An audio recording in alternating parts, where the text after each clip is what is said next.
first thing about cover crops is cover crops mean different things to different people. I suppose one of the main functions these days is to try and reduce nitrate loss to water, which is causing more and more problems in terms of how it's feeding into legislation. But it can also be good for the actual soil itself and in terms of giving benefits to the next crop. Yeah, in terms of the actual measurements that we've done, like we've shown that these cover crops are very good at reducing leaching, provided you can sow them early, and that's probably one of the key messages here today. The Teagasc Crops Open Day took place in Oak Park Carlow 3 weeks ago, but I think it's still fresh in many people's minds. For those who attended, there was a lot to see. However, there may well have been areas missed by participants on the day. In this show, I will bring you some more highlights from the Open Day. You are listening to the latest episode of the Tillage Edge with me, Michael Hennessy. We would really appreciate it if you could listen, follow, and give us a review on Apple or Spotify or wherever you get your podcast from. This is the third of 4 shows from the Crops Open Day, and in this episode I will focus on establishment systems, cover crops, and the Tillage Signpost farm programme. I first caught up with Jack Jameson, a PhD student in Teagasc, who's looking at different establishment systems and farmers' perceptions about these systems. I then chatted to John Mahon, the Teagasc Signpost advisor, to talk about how small changes on farms can be of great benefit to the environment. Finally, I caught up with Richie Hackett, a crops researcher in Oak Park, to talk about cover crops and how they have multiple uses for farmers. But first, let's hear from Jack about the different establishment systems and the perceptions farmers have about these systems. There's 2 main trials. So the first one is a traditional trial in Knockbeg here in Teagasc. So I suppose the main thing we're noticing is that when crops are all sown at the same time in the middle of October, direct drill crops are lagging behind, at mid-tillering, first node and second node. But by the time the flag leaf has emerged, I suppose direct drill is caught up with both plough and min-till systems, And what about the grass weeds? It's difficult enough in a normal system, but within that kind of tight space system that you're in there in terms of different rotations within the middle of a trial, how are you coping with grass weeds? It's a significant challenge, especially in our replicated trial. Like this year, we were majorly challenged by brome. We had some, I wouldn't call it a real disaster, but there was significant pressure. And we're really going to have to tailor our weed control strategy to try to get after that. But it's going to be a real challenge. I suppose it's tricky out on farm as well. Speaking about out on farm, you have been to an awful lot of farms. You're interviewing the farmers and trying to get a view on their perceptions of how their system is working versus others. You might give us a flavour of some of the results from that. Okay, yeah. So there was a few different things we were trying to ascertain, I suppose. So we talked to 154 farmers who were managing about 29,000 hectares. So we wanted to see where they were getting their information from, for different decision types, how they were accessing the information and where that information was generated. So for example, I suppose for major change decisions, so if they were adopting a new system or something like that, we found that plough-based growers favoured Teagasc advice and Irish research, and non-plough growers favoured UK research, international research and based Ireland. So that's sort of a function of we haven't very much work done in Ireland on non-plough systems, so growers were being forced to go further afield for knowledge they're requiring, And was there anything else that kind of came out of that in terms of the differentials between plough and non-plough based people? Yeah, look, there was a variety of different questions. There was over 90 questions in the survey. One interesting one was around glyphosate. So I suppose we asked growers if glyphosate was to be banned in the future, how would they get on in a plough, min-till or direct drill systems? Positively, I suppose all growers, no matter what system they were using, identified that things would get very difficult without glyphosate.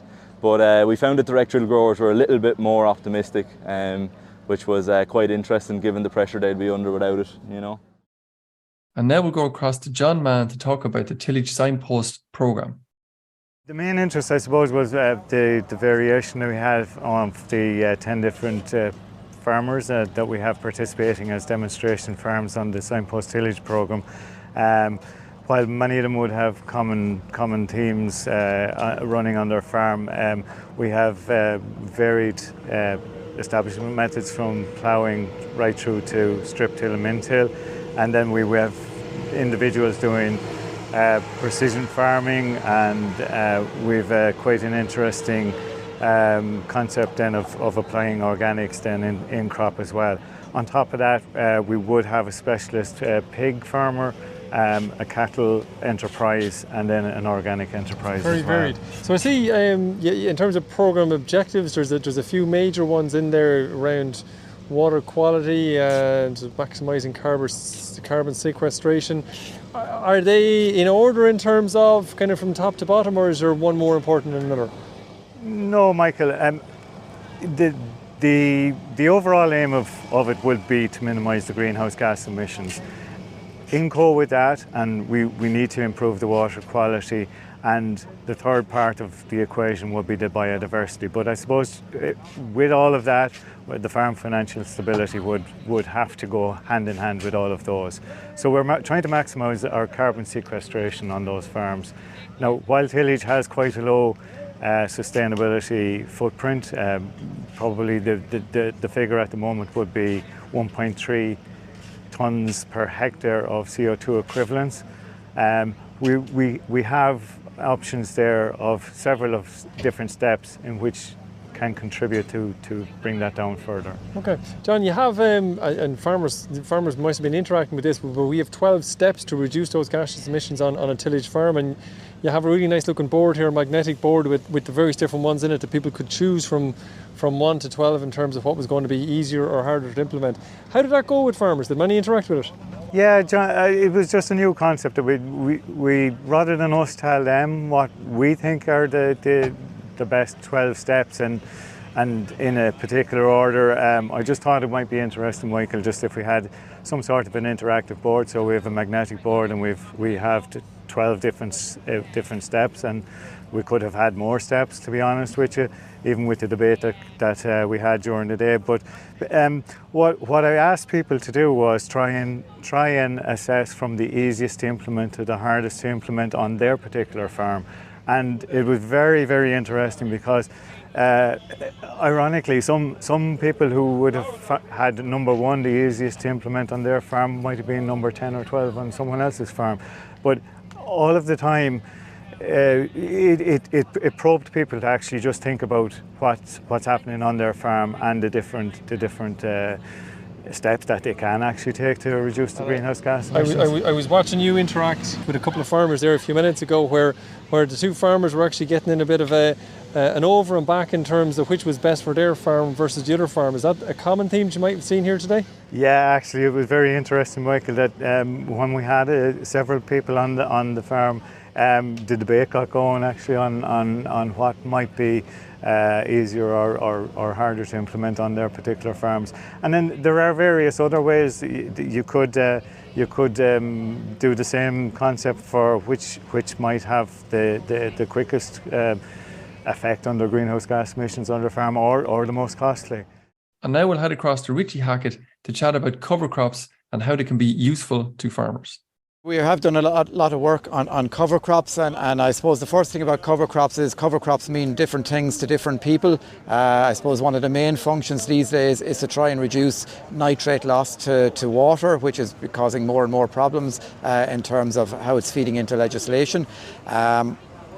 But it can also be good for the actual soil itself and in terms of giving benefits to the next crop.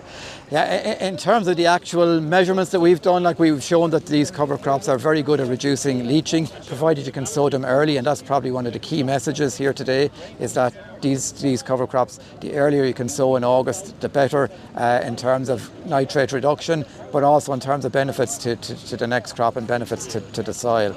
So you've done some work whereby sowing it early in August versus late in August had some very dramatic differences in terms of the cover crop you had in front of you. Yeah, that's correct. So what we were finding is you were losing roughly 2 tonnes per hectare of dry matter for every 2-week delay in sowing date from early August until early September. So that's quite a dramatic drop off in growth. And most growers that have sown cover crops in September will know that they don't come to very much in any season. And what you're thinking then in terms of putting in cover crops with an entire rotation out in the farm, is there kind of golden rules or not out there? I suppose there are certain things you shouldn't do, and if you have a good rotation, it makes choosing a cover crop particularly difficult. If you have oilseed rape in your rotation, you should avoid brassicas if at all possible, because they're likely to increase problems with club root. If you have if you have beans or something in your rotation, you should perhaps avoid legumes, or at least legumes in the immediate immediately preceding the legume, the bean crop. And so there are complications involved if you have a good rotation to start out with. If you're just growing spring barley after spring barley after spring barley, then you have a lot more freedom in terms of what you can use. And you talked about legumes there. You've a little bit of work there to show that including the legumes can help in terms of nitrogen reduction in following crop. Is that every year, or is that some years only? Yes, so certainly the legumes can take fixed nitrogen out of the air, and they're adding nitrogen into the system, whereas all the other cover crops are just taking what's already in the soil. But because they've a very high nitrogen concentration in them relative to other crops, they release that quite quickly, and that can lead to that nitrogen can feed into the next crop, and you can reduce your fertilizer nitrogen. But it's not easy to predict by exactly how much you should reduce your fertilizer nitrogen. So that's it for this week, and my thanks to Jack, John and Richie for joining me on the show.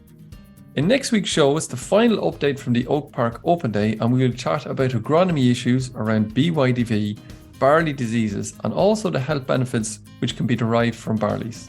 Finally, don't forget, if you enjoyed the podcast, then recommend it to a friend or colleague. And as always, rate, review and follow on Apple or Spotify so you never miss an episode. And for more information, go to teagasc.ie.